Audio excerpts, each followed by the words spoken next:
Hey guys, welcome back to my channel. Today I'm going to do a foundation routine because I haven't done one in maybe like 2 months. I don't know, I just didn't really like that one. Kind of like it's pretty much dramatically changed since then, so let's jump right into the video. So the first thing I'm going to do is prime my face with Benefit's POREfessional. I am an oily person, as most of you guys know. A primer is going to help your foundation last longer, make it glide on a lot smoother, and just pretty much like it's like a primer for your face. I've already washed my face, exfoliated it, and got most of my makeup from yesterday off. The hardest thing for me to get off is like eyeliner. So I'm going to get a little bit. And you can use like whatever primer you want to. I'm just so happy using the Benefit one at the moment. And I'm going to dot it everywhere. And then what you're going to do is you kind of want to push it into your skin. Nice and primed. Now what you're going to do is get your favorite foundation, whatever foundation you're using. Mine just so happens to be the Estee Lauder Double Wear Stay in Place foundation. This is my Holy Grail foundation.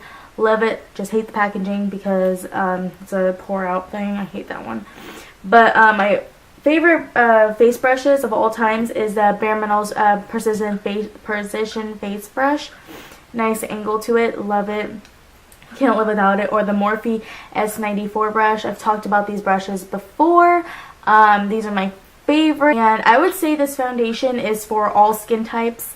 I am going to have a video. I'm just going to pour a little bit on my back of my hand. I like to pour it in the back of my hand just so I can control how much is actually going on my face. And obviously my face is lighter than my neck. I don't self-tan. I think it's just like, I think everybody's is like that just because you're constantly washing your face and you're constantly exfoliating.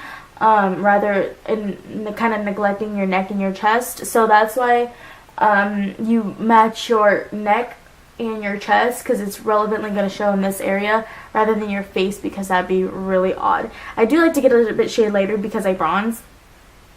So I'm just going to get some and press it into my skin. Yeah, I will have a video all about my favorite foundations. See how that looks a lot better. That's why you match your neck and your chest, not necessarily your arm or your wrist, just because your arm is not near your face. Your neck is near your face. And when you press it into your skin, it's going to fill in your pores and give you the fullest coverage possible. And for me, I'm all about that full coverage life. I will have a my favorite foundations and best type for oily skin. In a bit. I don't know when that'll video will be up. I do have it recorded. I might record it again, not sure, because I don't know if I like it or not. Use these flat top brushes just because I feel like it gives the best coverage rather than the standard paddle brushes. I don't even own one anymore. Just like the MAC Pro Longwear Concealer. Ooh, it's creaseless long-wearing concealer, and people use it to prime their eyes. I don't personally. I don't like to use concealer for priming my eyes.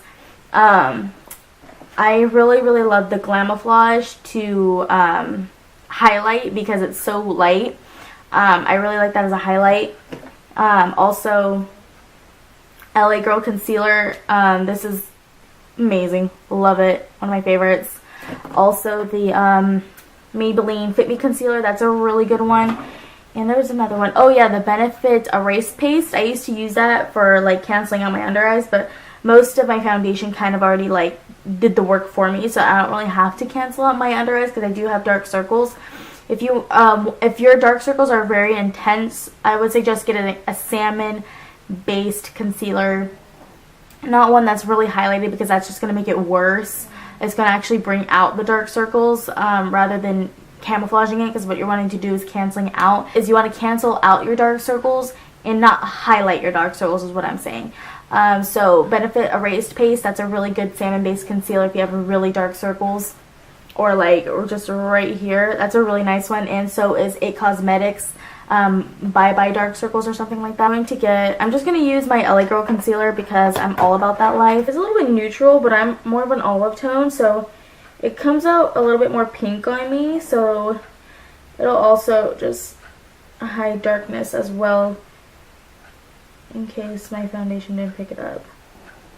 You might think this is really intense concealer, but I'm all about that life. But I've, you know, concealed and highlighted like a maniac.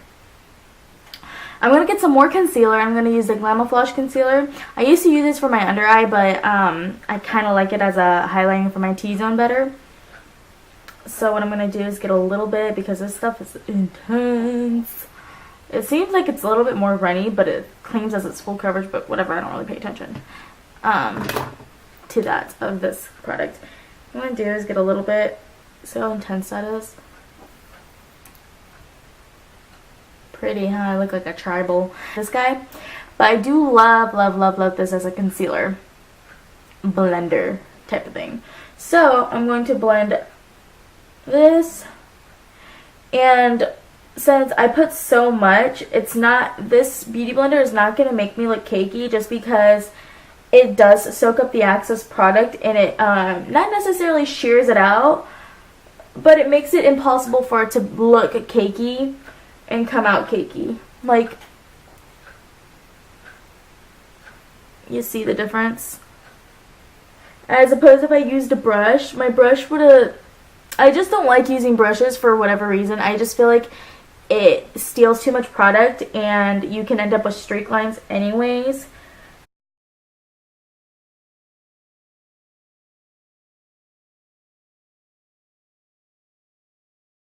Okay, now that I'm glowing like a disco ball, we're gonna bring some color back into our skin.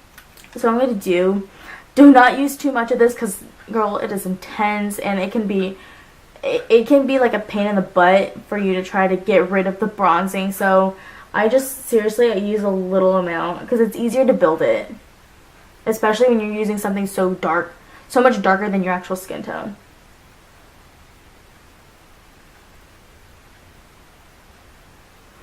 And how you follow the natural of your hollows of your cheeks is the top of your ear to your mouth, and you'll be able to feel your cheekbone right here.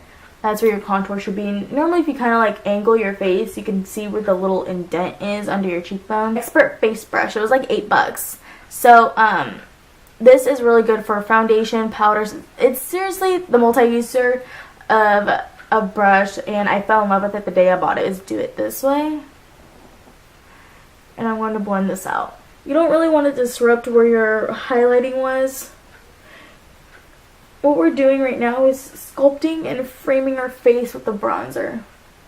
See how it's so much better of a difference. Now if you put a little bit too intense, you can just get your foundation brush that you use to put on your foundation, but not with any product on it, because there's still residue inside your brush. So what you can do is start from your highlighting and go this way, so it blends it, in case you put too much product. I mean, this was a pretty good amount. Put it on the tips of it.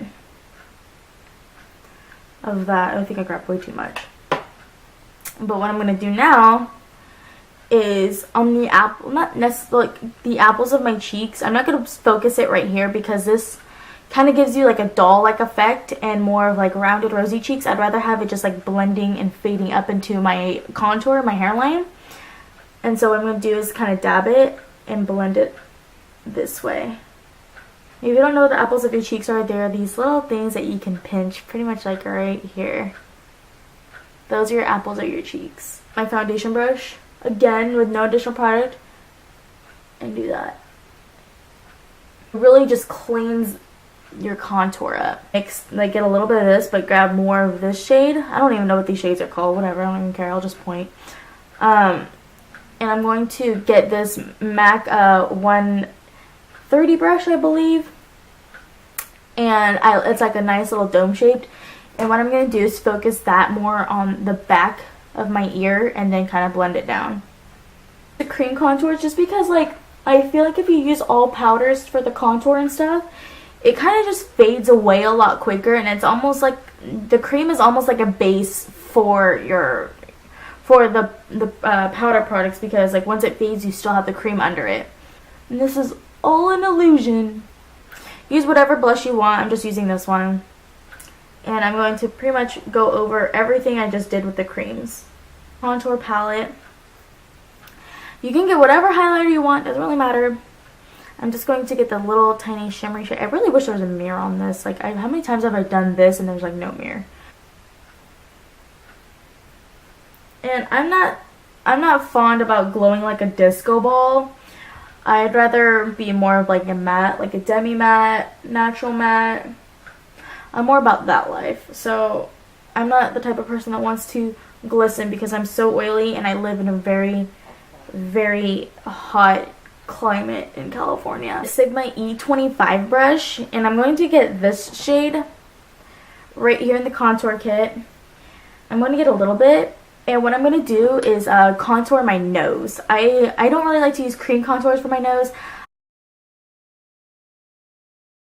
Finish pretty much where I did not put powder for my contour or blush or whatever. I'm going to get this, and I like to use a tap and roll method. So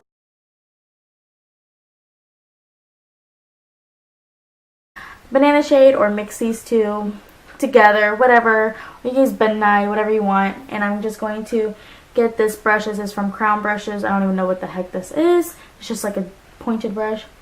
And I'm just going to set my under eye, and you kind of want to go back and forth. Sorry guys, I just totally forgot to set my under eye concealer. That's why it's like that. You can always just put your highlight back on if you don't want to set your concealer this way because your eyes naturally go this way. You want it to go the opposite way, so you're just like kind of confusing the concealer where to set. There you have it. That's pretty much my foundation routine, what I do relevantly every day. I think that's all I have to say. I know it's a lot of steps, but if you've been doing it for like a long time, then it's not that big of a deal. But anyways, I hope you guys enjoyed this video, and I'll see you in the next one. Bye guys.